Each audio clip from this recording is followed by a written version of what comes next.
প্রিয় দর্শক সবাইকে স্বাগত জানাচ্ছি এনটিভির নিয়মিত স্বাস্থ্য বিষয়ক আয়োজন স্বাস্থ্য প্রতিদিন অনুষ্ঠানে। আপনাদের সাথে আছি আমি ডাক্তার সামিউল আওয়াল স্বাক্ষর। প্রতিদিনের মতো আজও আমরা একটি গুরুত্বপূর্ণ বিষয় নিয়ে কথা বলবো। আজ আমাদের আলোচনার বিষয় কিডনি বায়োপসি। এই গুরুত্বপূর্ণ বিষয়টি নিয়ে আলোচনা করবার জন্য আজ আমাদের সাথে স্টুডিওতে রয়েছেন একজন বিশেষজ্ঞ চিকিৎসক। চলুন দর্শক, অনুষ্ঠানের শুরুতেই পরিচিত হয়ে আসি আমাদের আজকের অতিথির সাথে।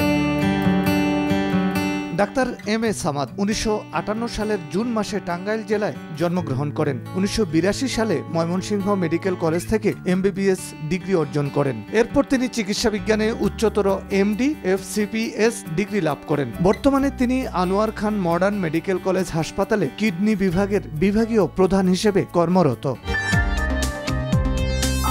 আপনাকে স্বাগত জানাচ্ছি আমাদের আজকের এই আয়োজনে। ধন্যবাদ আপনাকে। স্যার, কিডনি বায়োপসি, একেবারে অনুষ্ঠানের শুরুতে আপনার কাছে যে বিষয়টি জানা রয়েছে সেটি হচ্ছে কিডনি বায়োপসি। এই বিষয়টি আসলে কি? আসলে কিডনি বায়োপসি এটা অত্যন্ত গুরুত্বপূর্ণ একটা পরীক্ষা বলতে পারেন, যেটার মাধ্যমে কিডনির যখন অনেকগুলো রোগ আছে, তার আমরা যদি সবগুলোকে একভাবে বলি তাহলে বলবো এটা একটা নেফ্রাইটিস বা গ্লোমারুলোনেফ্রাইটিস। তো এই ধরনের, অথবা কিডনি ফেল হয়ে গিয়েছে, তার কারণ আমরা জানি না, মানে যেটা দীর্ঘস্থায়ী কিডনি রোগ, কিডনির সাইজ ঠিক আছে, কারণ জানি না, সেই কারণ বের করার জন্য, অথবা আকস্মিক হঠাৎ করে কিডনি বিকল হয়ে গেছে সেটার কারণ বের করার জন্য। অনেক সময় দেখা যাচ্ছে কিডনির ভিতরে একটা টিউমার, কিন্তু কী ধরনের টিউমার, এটা কি বিনাইন নাকি এটা ক্যান্সার, সেগুলো নির্ণয় করার জন্য অনেক সময় কিডনি যেমন ট্রান্সপ্ল্যান্ট করা হয়। নতুন একটা কিডনি, একজনের কিডনি বিকল হয়ে গেছে, আরেকজনের একটা কিডনি লাগিয়ে দেওয়া হয়েছে।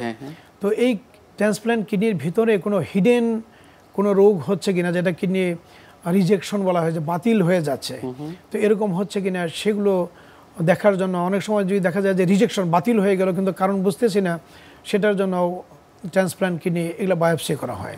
বায়োপসিটা হলো যে কিডনির থেকে একটা টিস্যু আমরা নিডেল দিয়ে কেটে নিয়ে আসি, কেটে নিয়ে এসে সেই টিস্যুটাকে মাইক্রোস্কোপে পরীক্ষা করা হয়। এবং মাইক্রোস্কোপে যখন পরীক্ষা করি, একটা যেমন ডাইরেক্টলি কিডনির স্ট্রাকচার দেখতেছি এবং স্ট্রাকচারের কি কি সেখানে চেঞ্জ হয়ে গেছে, পরিবর্তন হয়েছে, রোগ তাকে কিভাবে পরিবর্তন করছে, এবং সেই পরিবর্তন দেখে কেন এই রোগটা হলো সেটাকে আমরা খুঁজে বের করি।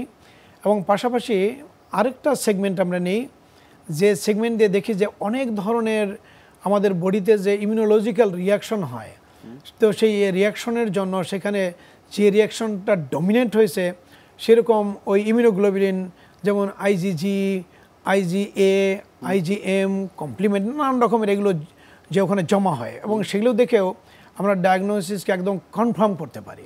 তো সেই জন্য আমরা কিডনিটাকে স্যাম্পল নিয়ে আমরা সাধারণত দুটো টেস্ট টিউবে পাঠিয়ে দিই, দু ধরনের পরীক্ষা, এবং দুই ধরনের পরীক্ষাকে মিলিয়ে, এবং আমরা ক্লিনিক্যালি তাকে যেভাবে দেখতেছি সব কিছু মিলিয়ে আমরা ফাইনাল তার ডায়াগনোসিসটা করি। তখন কথা হলো যে এই বায়োপসিটা আমরা কাদের ক্ষেত্রে করি, কখন করব, এটা আমরা বেশিরভাগ ক্ষেত্রে আমরা করি যেটা কিডনির যে ছাঁকনি আছে প্রত্যেকটা একক, এটাকে আমরা নেফ্রন বলি। নেফ্রনের শুরুটা হয় গ্লোমারুলাস বা ছাঁকনি দিয়ে। তো এরকম মোটামুটি দুইটা কিডনিতে 24 লক্ষ ছাঁকনি থাকে। তখন দেখা যায় যখন নেফ্রাইটিস হয় তখন কিন্তু এটা কোনোটা ছাঁকনিকেই বাদ দেয় না, সবগুলোকে আক্রমণ করে। কাজে আমি যদি একটা সুই দিয়ে 24 লক্ষ থেকে 10টা ছাঁকনি নিয়ে আসতে পারি, বা মিনিমাম 6টা ছাঁকনি আনতে পারি, তাহলে ওই এক ভাতে চাপ দিয়ে যেমন আমরা বলতে পারি যে সব ভাত ঠিক রান্না হয়েছে কিনা বুঝতে পারি, তেমনি এই কয়টা ছাঁকনি দেখে বুঝতে পারি যে তার ভিতরে কি রোগটা হয়েছে। এটা তো এটা যেমন বললাম যে গ্লোমারুলোনেফ্রাইটিস, তাহলে অনেকে বলবে যে গ্লোমারুলোনেফ্রাইটিস হলে আমরা বুঝবো কেমন করে।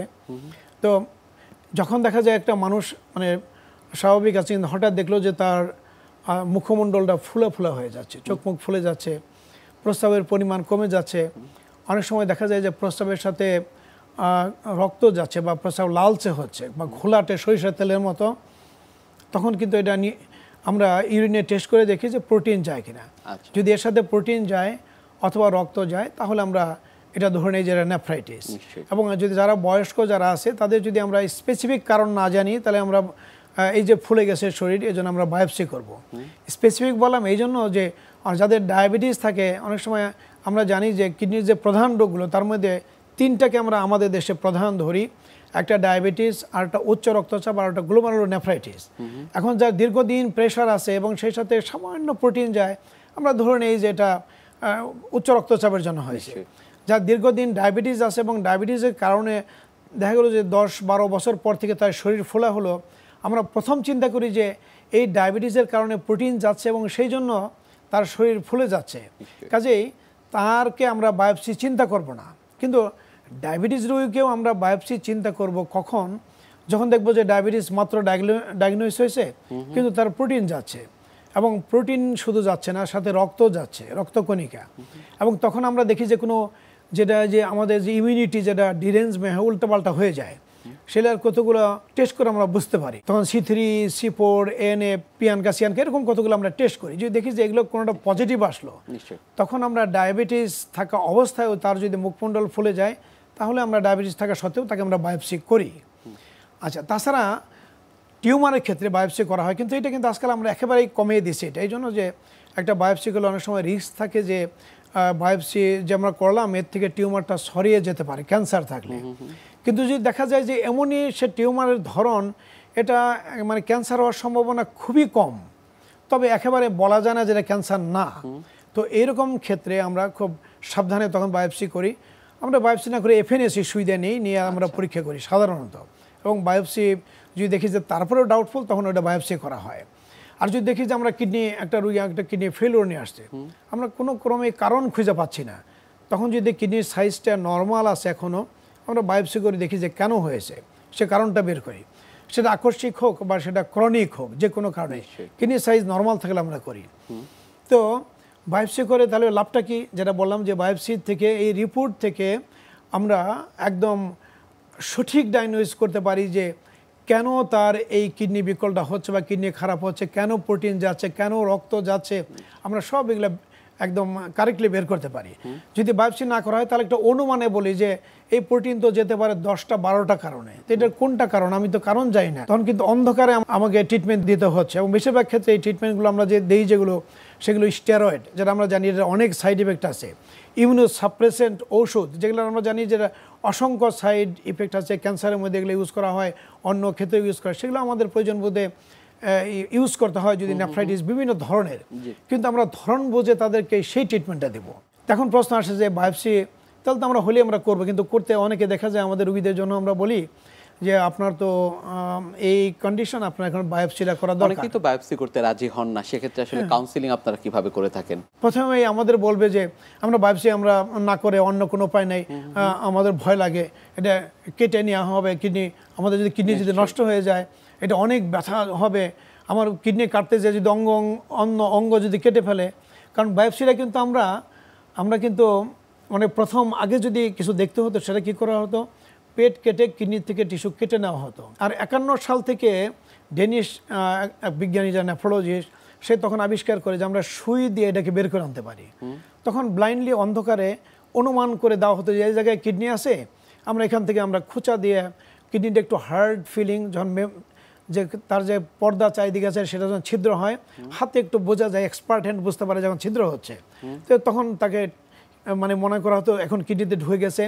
লম্বা শ্বাস নিতে, আমরাও করতাম এটা, শ্বাস নিতে বলতাম, তখন উপরে যে নিডলটা থাকে উপরে সেটা এইভাবে মুভমেন্ট হতো, এই মুভমেন্ট দেখে বুঝতাম যখন কিডনির ভিতরে, তখন কেটে নিয়ে আসতাম। কিন্তু আমরা সেই 90-তে যখন বায়োপসি করে দেখতাম যে ওটা করতে যে অনেক ফেইলিং হয়, তখন আমাদের মাত্র একটা আল্ট্রাসোনো আসছে। তখন আমরা চিন্তা করলাম যে সালাউদ্দিন নামে আমাদের সমবয়সী এক উনি ছিলেন, উনি আল্ট্রাসোনো করতেন। তো ওনাকে বললাম যে আমরা এটা দেখেন তো আল্ট্রাসোনো করে আমরা দেখে দিতে পারেন কিনা কিডনিটা কোন জায়গায় আছে, আমি তাহলে দাগিয়ে নিয়ে আসি, দাগ দিয়ে নিয়ে আসতাম।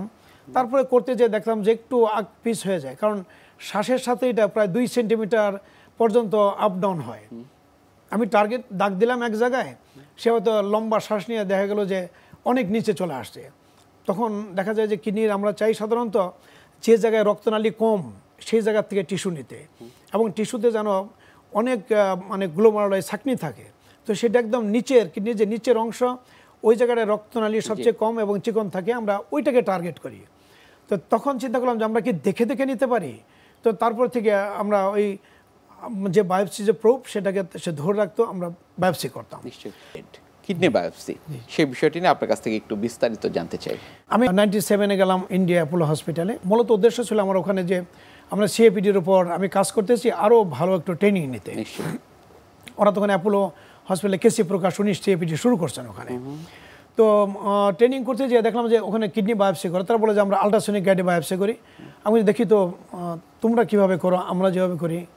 তো তখন দেখলাম একজনে করতেছে বায়োপসি করতে যেয়ে মানে একবার 1 2 3 4 যখন অনেকবার এই অ্যাটেম্প নিছে, তখন সে হঠাৎ করে চিৎকার, আমি মনে করছি যে তো ওখানে তো সব হিন্দিতে কথা বলে, ও বাবারে বলে একটা চিৎকার দিছে। তো তখন আমি সাথে সাথে মানে বলছি, আরে তোমার বাড়ি কি কলকাতা দাদা? কয় না, আমি জয়দেবপুর থেকে আসছি। তো যাই হোক, তখন বুঝতেছিলাম তারাও মাত্র শিখতেছিল যে একটা বায়োপসি করতে তাকে 7 বার অ্যাটেম্প নিতে হয়েছিল। তো আমি বললাম যে দেখো আমি লাকি যে তোমরা কিভাবে করো, আমি 7 জন রুগীরে যা করতাম আমি একটা রুগীর এই মতটা দেখে ফেলছি, অতএব আমার জন্য সমস্যা হবে না। তো আমি পরে নিজে এসে যেটা শুরু করলাম যে নিজে আল্ট্রাসোনো মেশিনটা আমি একজনকে ধরে দেখে দিই যে তুমি এভাবে জাস্ট প্রুফটা ধরো, আমি বায়োপসি করি ডাইরেক্টলি দেখে দেখে। এবং তারপর থেকে আমরা যেটা শুরু করি যে আল্ট্রাসোনো মেশিনটা আমরা একদম ডাইরেক্টলি দেখি কিডনিটা কোন জায়গায় আছে, আমরা মনিটরে দেখতেছি। তারপরে আমরা নিডিলটাকে জায়গাটাকে অবশ করে নিই, সুন্দর করে অবশ করে নিয়ে তারপর নিডিলটা যখন দেই, যখন ওই কিডনিটাকে টাচ করতেছে, টাচ করলে একদম ক্লিন দেখা যায় যেটা মুভ করতেছে এবং সেটা কোন পয়েন্টে। কারণ আমি যদি মাঝখান থেকে নেই তাহলে কিন্তু ওখানে মোটা মোটা রক্তনালী থাকে, যদি একটা কেটে যায় প্রচুর ব্লিডিং হতে পারে এবং সেই ব্লিডিংয়ে সেটা মারাত্মক ধরনেরও হতে পারে, ব্লাড দেওয়া লাগে। অনেক সময় এমন আছে ব্লাড কিডনি কেটে ফেলে দিতে হয়, রেয়ারলি ঘটনা আগে ঘটছে, এরকম হতে পারে। কিন্তু আমি যদি একদম দেখে লয়ার পোল থেকে নিতে পারি তাহলে তো কোনো রিস্ক নাই, তখন কোনো ব্লিডিংয়ের চান্স নেই। এবং কি আমরা এখন যেটা দেখি যে আগে তো বায়োপসি করার পরে দেখা তো 1 দিন 2 দিন অনেক ব্লিডিং হতো, পরে আস্তে আস্তে ঠিক হয়ে যেত।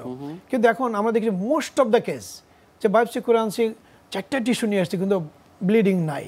তো এটা এইভাবে করা যায়, সেটা আল্ট্রাসোনো মেশিন দিয়ে দেখে দেখে। এবং আজকাল আমাদের ইয়াং যারা জেনারেশন সবাইকে আমরা সেটাই শিখতে বলছি যে তোমরা আল্ট্রাসোনো মেশিন দিয়ে দেখে দেখে শেখো, তাহলে রোগীর একদম বায়োপসি করে চাইলে 12 ঘন্টা পরে, নাহলে পরের দিনই বাড়িতে পাঠিয়ে দেওয়া যাবে 95% ক্ষেত্রে। কাজে এতে ঝামেলা কম, ঝুঁকি কম, রোগীদের স্টে কম থাকবে, খরচও কমে যায়।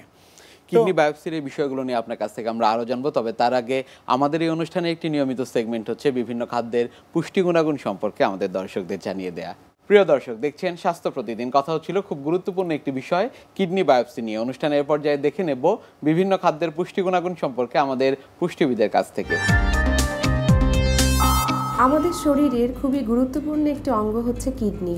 আমরা প্রতিদিন যেসব খাবার গ্রহণ করছি এবং সেই সব খাবার থেকে যেসব পুষ্টিকর উপাদান আমাদের শরীরে প্রবেশ করছে, তার সবগুলো উপাদান কিন্তু আমাদের শরীরে কাজে লাগার পরেও কিছু কিছু উপাদান বাড়তি থেকে যায় এবং সেই বাড়তি উপাদানগুলো আমাদের কিডনি একমাত্র বের করতে পারে। এবং এছাড়াও যে আমাদের অতিরিক্ত পানি শরীর থেকে বের হয় সেটি কিডনি পরিচ্ছাকন করে থাকে। সেক্ষেত্রে কিন্তু আমাদের কিডনি খুবই গুরুত্বপূর্ণ ভূমিকা পালন করছে এবং আমাদের অবশ্যই এই কিডনিকে খুবই সুন্দর এবং সুস্থভাবে রাখার চেষ্টা করতে হবে। এবং যখনই আমাদের দেখা যায় যে এই বাড়তি উপাদানগুলো আমাদের শরীরে বেশি থেকে যাচ্ছে, তার মানে আমাদের কিডনির ফাংশন প্রপারলি কাজ করছে না। তার মানে আমাদের কিডনি যেখানে প্রবলেম হচ্ছে, কার্যক্ষমতা কমে আসছে, সেই উপাদানগুলো আমাদের ব্লাডে অতিরিক্ত মাত্রায় দেখা যাচ্ছে। তার মধ্যে যেমন ইলেকট্রোলাইটস রয়েছে, সেগুলো হলো পটাশিয়াম, সোডিয়াম, ফসফরাস, এছাড়াও রয়েছে সেরাম, ক্রিয়েটিনিন, ইউরিক অ্যাসিড এবং আরও অন্যান্য উপাদান। এবং এক্ষেত্রেও দেখা যায় যে আমাদের শরীরে অতিরিক্ত পানি বের হতে না পেরে আমাদের অনেক সময় হাত পা ফুলে যাচ্ছে। যখনই আমাদের এই সমস্যাগুলো দেখা দিবে তখনই বুঝতে হবে যে আমাদের কিডনির সমস্যা হচ্ছে। এবং কিডনি সমস্যা অনেক রকমের হতে পারে, যেমন ক্রনিক কিডনি ডিজিজ আছে 1 to 4 স্টেজ, তারপর স্টেজ 5, এছাড়াও আরও অন্যান্য ধরনের কিডনি রোগ আছে। তবে আমরা আজকে যে বিষয়টি নিয়ে আলোচনা করব সেটা হচ্ছে কিডনি শুরুর দিকে যে সমস্যাগুলো হয় সেগুলোর আসলে খাদ্যাভ্যাস কেমন হওয়া উচিত এবং সেই খাদ্যাভ্যাস থেকে কীভাবে আমরা কিডনিকে ভালো রাখতে পারি সেগুলো নিয়ে। আমাদের সবার আগে মনে রাখতে হবে, যেহেতু সোডিয়ামের কথা আমরা বলেছি, সেহেতু আমাদের অবশ্যই সোডিয়াম ক্লোরাইডের ইনটেকটা আমাদের খেয়াল রাখতে হবে। এবং এক্ষেত্রে অনেকেই দেখা যায় যে লবণের কথা সবাই বলে থাকেন। হ্যাঁ, লবণ তো অবশ্যই আমাদের ইনটেক কমিয়ে আনতে হবে এবং পার ডে রিকমেন্ড করা হয় 1 টিস্পুন অথবা 2000 থেকে 2300 মিলিগ্রাম পর্যন্ত, যেটা আমরা প্রতিদিন গ্রহণ করতে পারি। এক্ষেত্রে আপনাদের মনে রাখতে হবে, যারা আপনারা হাই ব্লাড প্রেশারের রোগী আছেন তাদের অবশ্যই ব্লাড প্রেশার কন্ট্রোলে রাখতে হবে, এবং যদি ব্লাড প্রেশার আপনারা কন্ট্রোলে রাখতে না পারেন সেক্ষেত্রে কিডনি ড্যামেজ হওয়ার সম্ভাবনা আরও অনেক ক্ষেত্রে বেড়ে যায়। এবং সেক্ষেত্রে যে খাবারগুলো আপনাদের খাদ্য তালিকা থেকে বাদ দিতে হবে সেটি হচ্ছে বাইরে প্রসেস করা খাবার, রেস্টুরেন্টের খাবার এবং ক্যান যেসব স্যুপ অথবা ফিশ আমরা কিনে খেয়ে থাকি সেই ধরনের খাবার সাথে সস ইত্যাদি আরও অন্যান্য খাবার যেগুলোতে সোডিয়াম ক্লোরাইডের ব্যবহার অতিরিক্ত মাত্রায় হয়ে থাকে। এরপরে আসি প্রোটিন জাতীয় খাবারের মধ্যে। কিডনি রোগীরা সাধারণত প্রোটিনের নাম শুনলে আপনারা ভয় পেয়ে যান, তবে এখানে একটি কথা বলতে চাই যে প্রোটিন মানেই ভয় পাওয়ার কিছু নেই। অবশ্যই আপনাকে প্রোটিনটা পর্যাপ্ত পরিমাণে খেতে হবে যেটা আপনার বডিতে প্রয়োজন। বাড়তি কোনো প্রোটিন জাতীয় খাবার আমাদের শরীরে প্রবেশ করানো যাবে না। এবং মনে রাখতে হবে যে অনেক সময় দেখা যায় যে আমাদের কিডনির বিভিন্ন রকম স্টেজে গিয়ে আমাদের সেল ভেঙে যাচ্ছে কিংবা অন্যান্য সমস্যা হচ্ছে, সেক্ষেত্রে প্রোটিনের যে গ্রহণযোগ্যতা কিংবা যে গ্রহণীয় মাত্রা সেটা আমাদের অবশ্যই খেয়াল রাখতে হবে। সেক্ষেত্রে হাই বায়োলজিক্যাল ভ্যালু যেসব প্রোটিনযুক্ত খাবার আছে যেমন ডিম, দুধ, মাছ এবং ইত্যাদি, এগুলো আমাদের খাদ্য তালিকায় আমরা রাখবো পরিমিত পরিমাণে, এবং এখানে অবশ্যই আমাদের প্রসেসের দিকটা খেয়াল রাখতে হবে যে আমরা কিভাবে সেটাকে প্রসেস করছি। এরপরে আসি আমরা পটাশিয়াম, ফসফরাস এই জাতীয় ইলেকট্রোলাইটসগুলো। মনে রাখতে হবে যে ফসফরাস যখনই আমাদের রক্তে অতিরিক্ত মাত্রায় বেড়ে যাবে তখনই কিন্তু আমাদের হাড়ের অথবা অন্যান্য জায়গায় কিন্তু প্রবলেম দেখা দিতে পারে, এবং সেক্ষেত্রে ফসফরাস জাতীয় খাবারগুলোকে আমাদের কমিয়ে আনতে হবে।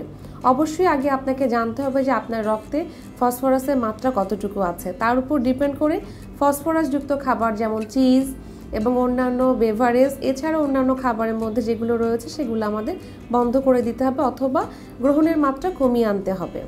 পটাশিয়ামটা খুবই গুরুত্বপূর্ণ একটি উপাদান বা নিউট্রিয়েন্টস বলা যায়, যেটা কিডনি রোগীদের ক্ষেত্রে সুন্দরভাবে মেনটেন করতে বলা হয়ে থাকে। সর্বপ্রথমে আমাদের পটাশিয়ামের মাত্রা জেনে নিতে হবে যে ব্লাডে কতটুকু আছে। এরপরে আমাদের পটাশিয়াম ইনটেক কমিয়ে আনতে হবে, যেমন যে কোনো ডাল জাতীয় খাবার, দুধের খাবার, টক ফল যেমন কলা, কমলা, বেদানা, এছাড়াও কিছু ভেজিটেবল আছে যেগুলোর মধ্যে অতিরিক্ত মাত্রায় পটাশিয়াম রয়েছে, যেমন আলুর মধ্যে পটাশিয়াম রয়েছে, মিষ্টি কুমড়ার মধ্যে পটাশিয়াম রয়েছে, ফুলকপি, বাঁধাকপি, এছাড়া পালং শাক, অন্যান্য যেই ফলগুলো রয়েছে তার মাত্রা বুঝে আমাদের এই পটাশিয়ামের ইনটেকটা ঠিক রাখতে হবে। এরপরে আসি যে আমাদের অন্যান্য যে খাবারগুলো, পানি গ্রহণ অথবা অন্যান্য যে উপাদানগুলো রয়েছে, অবশ্যই পানির ক্ষেত্রে আমাদের খেয়াল রাখতে হবে। কিডনি রোগীদের বিভিন্ন স্টেজ আছে, সেই স্টেজ অনুযায়ী আমাদের পানি গ্রহণের মাত্রা ঠিক রাখতে হবে। এছাড়াও আপনাকে খেয়াল রাখতে হবে যে অতিরিক্ত সুগারি খাবার, যাদের ডায়াবেটিক আছে তাদেরকে অবশ্যই সাবধানতার সাথে কিডনি রোগ নিয়ন্ত্রণে রাখতে হবে, কারণ ডায়াবেটিক পেশেন্টদের অতিরিক্ত গ্লুকোজ জাতীয় বা শর্করা জাতীয় খাবার গ্রহণ করা থেকে বিরত থাকতে হবে। এবং আমি মনে করি যে আপনারা সবাই যদি এই সবগুলো খাবার সুন্দরভাবে সঠিক মাত্রায় খাদ্য তালিকায় রাখেন এবং প্রতিদিন এটার ব্যবহারটা ঠিকভাবে করেন, আপনারা অনেক ভালো থাকবেন, সুস্থ থাকবেন। কিডনি বায়োপসি এই বিষয়টি কাদের ক্ষেত্রে করা যাবে না? যাদের গ্লোমেরুলোনেফ্রাইটিস আছে বা কিডনি ফেলিউর আছে ওদেরকে আমরা কিডনি বায়োপসি করব, কিন্তু করা যাবে না এদের হলো একটা যদি দেখা যায় আনকন্ট্রোল মানে হাইপার টেনশন, অনেক উচ্চ রক্তচাপ আছে, ওষুধে কন্ট্রোল করা যাচ্ছে না, এটা একটা।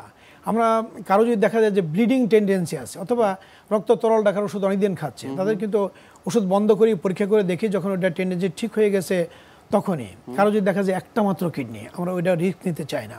কারো দেখা যায় কিডনি সাইজ একদম ছোট হয়ে গেছে, তখন তাদের করা যাবে না। আর এটা করতে যে আমরা যে বিপদে যেটা পড়ি বেশিরভাগ ক্ষেত্রেই বুঝিয়ে সুঝিয়ে নিয়ে যাই, দেখা যায় প্রেশার একদম নর্মাল, কিন্তু যখন ওটিতে ওঠানোর পর যখন প্রেশার মাপি আমরা তো মনিটরে দেখে করি, দেখা যায় 200/120 হয়ে গেছে। তখন আমরা কি করি, তাকে শান্ত করার জন্য বুঝাই, প্লাস একটা ডাইরেক্টলি জিটিএন একটা ড্রিপ দিয়ে দেখা যায় প্রেশার সাথে সাথে কমিয়ে নিয়ে বায়োপসি করার যেই না বায়োপসি শেষ দেখি প্রেশার অ্যাবসলিউটলি নর্মালে চলে আসছে। আমাদের সেটা করতে হয় অনেক সময়। অনেক ধন্যবাদ আপনাকে আমাদের আজকের এই অনুষ্ঠানে আসবার জন্য। ধন্যবাদ আপনাকে এবং সেই সাথে দর্শক মণ্ডলীকেও। প্রিয় দর্শক, এতক্ষণ দেখছিলেন স্বাস্থ্য প্রতিদিন। কথা হচ্ছিল খুব গুরুত্বপূর্ণ একটি বিষয়, কিডনি বায়োপসি নিয়ে। আশা করি আমাদের এই গুরুত্বপূর্ণ তথ্যগুলো আপনাদের অনেক বেশি উপকারে আসবে। অনুষ্ঠানের পর্যায়ে দেখে নেব কি থাকছে আগামী পর্বে স্বাস্থ্য প্রতিদিন অনুষ্ঠানে। আমরা অনেকেই জানি না যে স্কিনটা আমাদের সব থেকে লার্জেস্ট অর্গান। এটি শুধু আমাদেরকে কিন্তু কাভার করে রাখছে না, এটা আমাদের একটা প্রোটেক্টিভ শিল্ড। বাইরের যে রোগ জীবাণু ধুলোবালি সব কিছু থেকে আমাদেরকে প্রোটেক্ট করছে। সেই সাথে আমাদের যে ইনার বা ইন্টারনাল ওয়েলনেস বা ওয়েলবিং সেটারও কিন্তু একটা রিফ্লেক্টর, অর্থাৎ আমাদের ভিতরের যে অর্গানগুলো আমার সামগ্রিক স্বাস্থ্য ভালো আছে কিনা সেটার একটা নির্দেশক হচ্ছে আমাদের ত্বক। বিশ্বের যে কোনো প্রান্ত থেকে যে কোনো সময় আপনাদের পছন্দের অনুষ্ঠান স্বাস্থ্য প্রতিদিন দেখতে ভিজিট করুন আমাদের পূর্ণাঙ্গ ওয়েব পোর্টাল www.ntvbd.com এ। এছাড়া এনটিভি সব জনপ্রিয় অনুষ্ঠান ও খবরের আপডেট পেতে ভিজিট করুন আমাদের ইউটিউব চ্যানেল ও ভেরিফাইড ফেসবুক পেজে। আজ এখানেই শেষ করছি, আগামীতে আবারও দেখা হবে। সে পর্যন্ত আপনারা সবাই ভালো থাকুন, সুস্থ থাকুন, এনটিভির সাথেই থাকুন। আল্লাহ হাফেজ।